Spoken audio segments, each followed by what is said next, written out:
കോൺഗ്രസ് നേതൃത്വം കൈവിട്ടതോടെ സി മുകുന്ദനെ നാട്ടിൽ സ്ഥാനാർത്ഥിയാക്കാനുള്ള നീക്കവുമായി BJP. UDF പിന്തുണയില്ലെങ്കിലും മത്സരിക്കുമെന്ന തീരുമാനത്തിലാണ് സി മുകുന്ദൻ. BJP പിന്തുണ സ്വീകരിക്കുന്ന കാര്യം ആലോചിച്ച് തീരുമാനിക്കുമെന്നും മുകുന്ദൻ പറയുന്നു. ലിഷോയ് വിവരങ്ങളുമായി തൃശ്ശൂരിൽ നിന്ന് ചേർന്നു. ലിഷോയ്, എനിക്ക് തോന്നുന്നു കുറച്ച് ദിവസങ്ങൾക്ക് മുമ്പ് അദ്ദേഹം പാർട്ടി വിടുന്ന കാര്യമൊക്കെ പറയുന്ന സമയത്ത് എന്തു വന്നാലും BJPയുടെ പിന്തുണ സ്വീകരിക്കില്ല എന്നെന്തോ പറഞ്ഞിരുന്നില്ലേ? ഇതിപ്പോൾ എന്താണ് രാഷ്ട്രീയത്തിൻ്റെ പോക്ക്? തീർച്ചയായും എന്തായാലും പക്ഷേ ഇന്നിപ്പോൾ ഈ കോൺഗ്രസിൻ്റെ ഭാഗത്തു നിന്നും UDFിൻ്റെ ഭാഗത്തു നിന്നും പൂർണ്ണമായും സി മുകുന്ദനെ കൈവിട്ടതോടു കൂടി തന്നെയാണ് ഇപ്പോൾ മുകുന്ദൻ ഇപ്പോൾ നിലപാട് മയപ്പെടുത്തുന്നത് BJPയോടുള്ളത്.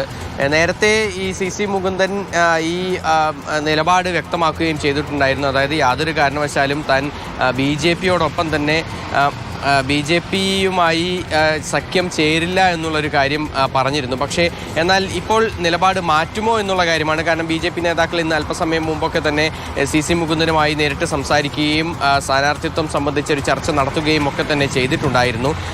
ഈ ഒരു ഘട്ടത്തിലാണ്, അതായത് കോൺഗ്രസ് പൂർണ്ണമായും കൈവിട്ടു എന്ന് മനസ്സിലായതോടുകൂടി എന്തായാലും മത്സരിക്കും എന്നുള്ള കാര്യം ഇപ്പോഴും ഉറപ്പിച്ച് പറയുന്നു സി മുകുന്ദൻ. പക്ഷേ ആരുടെ പിന്തുണയോടുകൂടി, നേരത്തെ ഒരു ആം ആദ്മി പാർട്ടി ഉൾപ്പെടെയുള്ളവരും സി മുകുന്ദനുമായി ചർച്ച നടത്തുകയും ചെയ്തിട്ടുണ്ടായിരുന്നു. പക്ഷേ ആരുടെ പിന്തുണ സ്വീകരിക്കണം എന്നുള്ള കാര്യത്തിൽ സി മുകുന്ദൻ നിലപാട് വ്യക്തമാക്കിയിട്ടില്ല.